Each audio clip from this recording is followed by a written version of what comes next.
Pagdating nga namin pala guys dito sa bahay, itong mga katang na nahuli namin ay ibababad muna namin sa tubig. Kasi nga madaling araw na, mag-aalas 3 na ng madaling araw kami nakarating dito sa bahay. So para daw wag itong mapanis, ibababad na lang muna dito sa tubig. Pinaghati-hati na nga pala to dahil marami kami magkakasamang nang huli ng katang. Ilang pamilya kami magkakasama doon.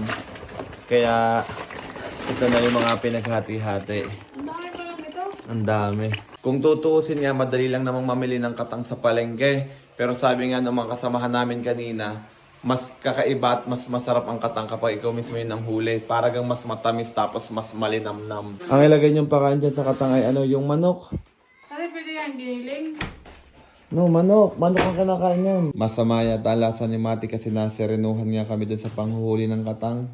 Medyo mainit at inuubo. Basta okay ka lang? Pero okay lang naman daw siya. Iidlip na nga pala ako, talagang antok na antok na. Tapos itong suot ko kanina nabasa ng tubig alat. Kaya lalagay ko na sa tubalan.